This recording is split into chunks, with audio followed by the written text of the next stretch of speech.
to explain a little bit and also make us understand. We have a general multipurpose card, and what my DG has done when she came on board and in line with the renewed hope agenda of the president is to look at what we had before and what were the mistakes or what were the challenges that we didn't address before. So we looked at the card. If you look at most Nigerians, it's because we are in the city here. It's easy for somebody to stop you on the road and you just flash out, you say, I'm Amina Mohammed, and he says, prove your identity.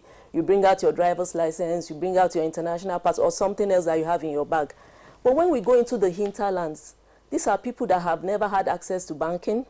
They've never been to school. Some of them don't even have birth certificate. They don't even have anything to prove that this is who I am. And these people have somehow, because of these challenges, been excluded from maybe some benefits. Most of them are vulnerable. They can barely eat or feed. So what we've done with this new general multipurpose card is to look at how can we come in? How can we help the government? We heard of instances before where government is distributing palliatives. You don't know who gets what. They are not able to identify. You can't trace. There are challenges of transparency, accountability, and all that. So we've come up with a card. The card is, they are all the cards we have 2 programs, and they are all the general multipurpose card.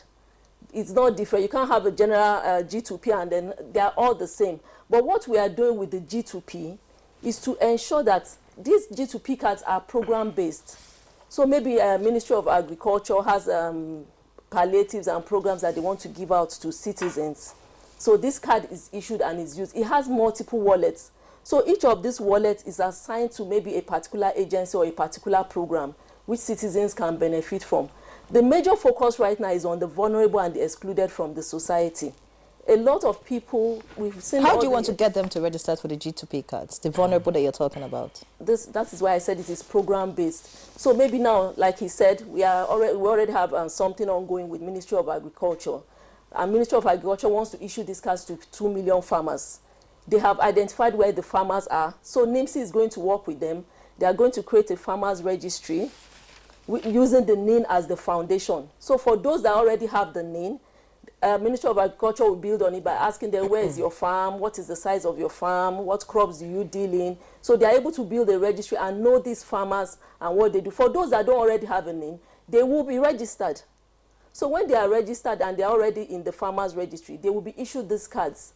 Ministry of Agriculture is starting with 3 programs. The first is farmer financing.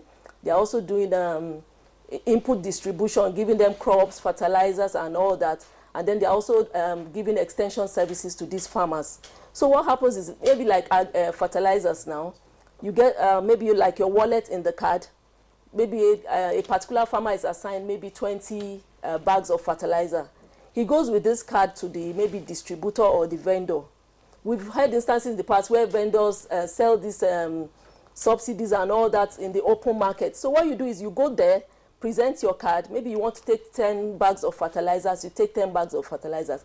Government is able to trace who you issue that fertilizer to, how many you take at each point in time. And then Ministry of Agriculture can even go to your farms to see that you have actually used these resources that governments are investing in the lives of citizens and that there are results for it.